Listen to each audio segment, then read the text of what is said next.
Yo, Friday night. Labas lang kami. Kaya ako masyadong vlogs kasi mainit usually. Tapos minsan umuulan pa sa daytime. Sa nighttime din minsan umuulan. Pero ngayon maganda panahon. Tsaka hindi rin mainit. 4 lang yata kami tonight. Wala si Nick eh. Sub-sub sa trabaho. Nasub-sub. Sama natin ngayon si Mark, si Riz at si Kino. Si Lloydie wala din. Work mode din eh. Wala rin yung iba. Hindi nag-vista. Okay lang. Food trip tayo ngayon. Food trip night. Si Nick nag-suggest ng crispy pata sa livestock. Ewan ko kung itutuloy pa namin yun. Bahala na. Kasi wala naman siya. Siya nag-recommenda. Let's see kung ano trip ng boys. Tapos since wala si Nick, ako lang naman yung nagbablog. Ginamit ko na tong Arai CTZ para mas presko. Ayan natin yung cardo nito. Hello, Tactalk, DMC. Sana maganda. Mode. Hey Cardo, battery status. Battery status. Full. Alright, it's full. Nag-start na sa Apple TV Plus yung Long Way Home ni Ewan McGregor saka ni Charlie Boorman. Ngayon sa neighboring countries lang ng UK sila mag-ride. 2 weeks yata or 2 months. 2 months nga yata.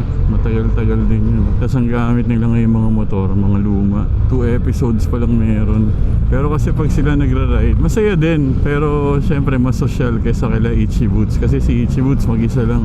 Sila meron silang film crew na kasama. Pero at least ngayon may Insta360 na rin sila. Siguro mas bagong GoPro. Mukhang GoPro eh, hindi mukhang Ace Pro, sayang. Tapos naka Osmo Pocket 3 din sila. Tsaka naka-Sena yata sila, hindi sila naka-Cardo. Hello Commonwealth, long time no see. Sa bahay lang tayo lagi.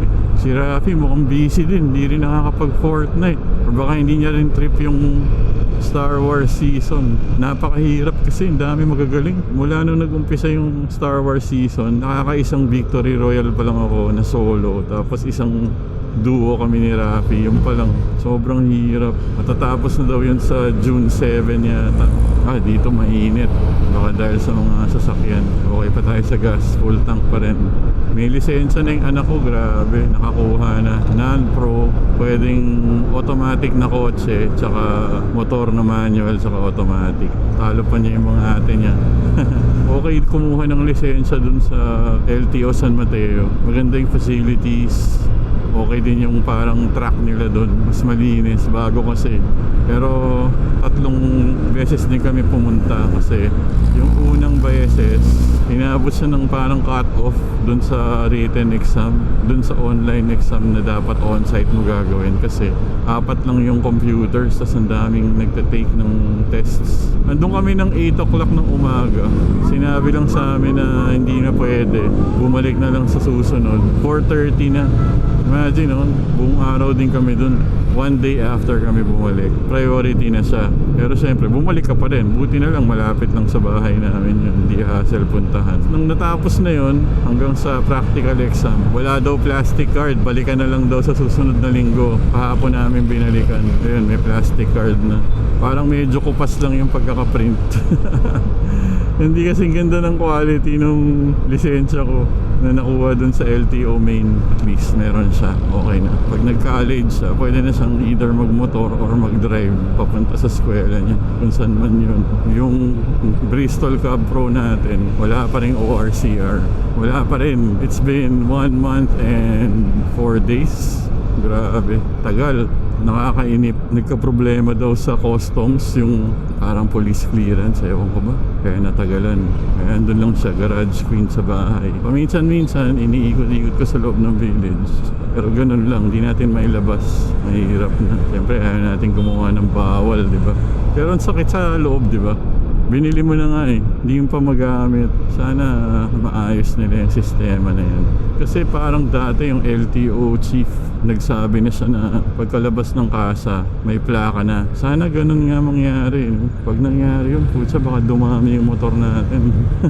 Imagine paglabas ng motor, mayroon ka na agad, legal mo nang gamitin. Siguro pwede naman nilang gawa ng paraan na maglagay ng conduction sticker na malaki, di ba? Di bali nang medyo pumangit yung itsura ng motor, motor, at least nagagamit. Tatanggalin mo naman yun pag may plaka na eh. Sa kotse nga pwede. Alam ko naman na pagdadaanan ko talaga yun dahil ilang beses na natin pinagdaanan yun. Just the same, nakakainip pa din. Nakakainip na nakakainis. Time check 6:40.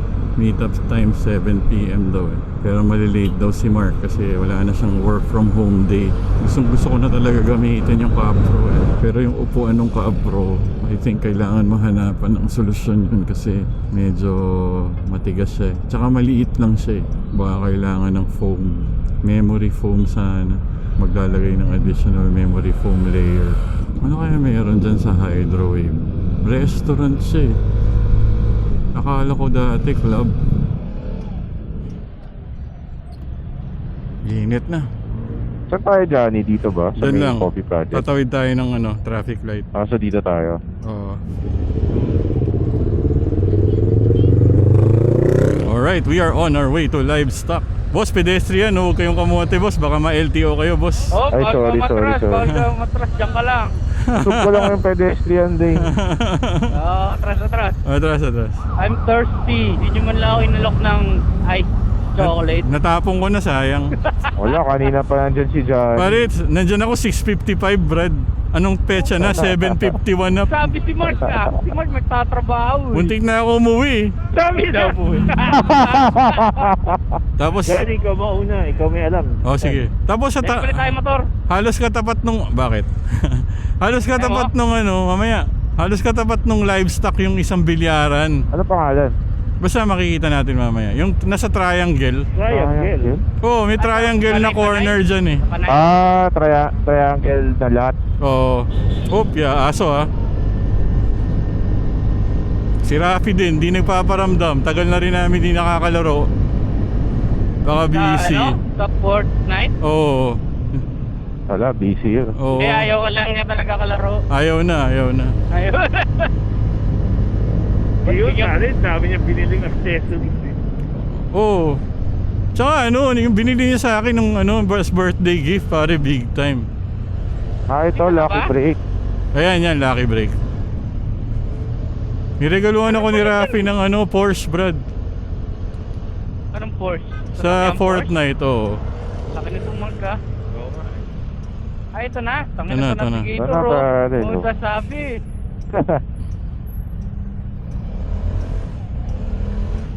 Ano ba to? Si kuya, ano ba to? Sarado ba? Bukas. Pwede ba dyan? Oo, tayo. may upuan eh. May upuan. Dito na lang tayo. Naglilisi Kino ng crispy pata eh. Oo, pare. Takot dyan sa high blood eh.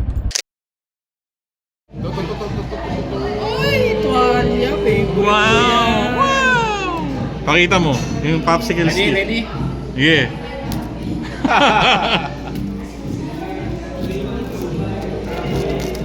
Grabe. Okay na yan. Yeah, akin yan ha. Nakikita kita.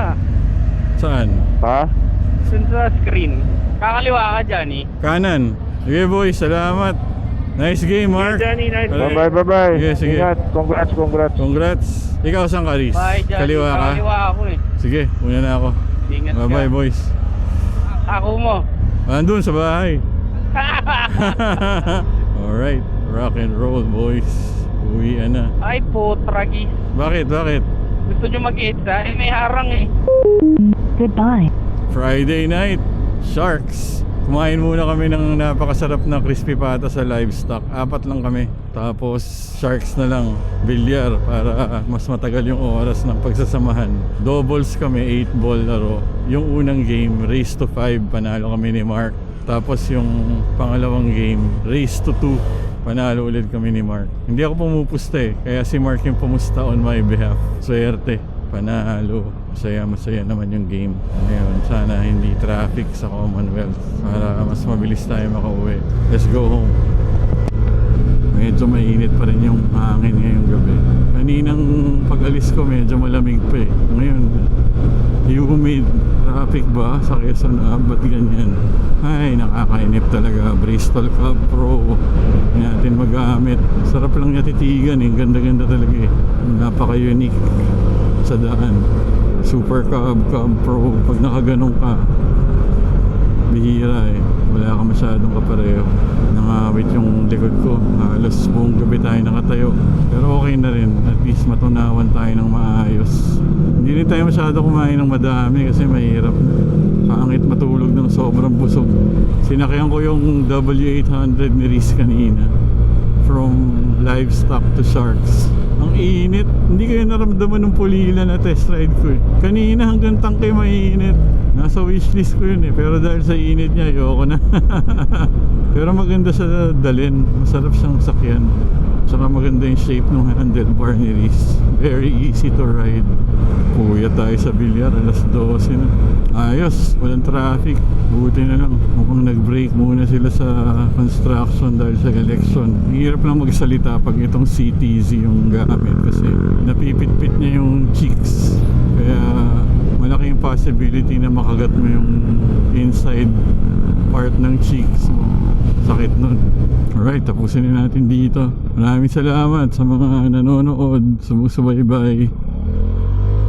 DJ DLS, huwag nyo nang i-share. Atin natin lang to. Peace out.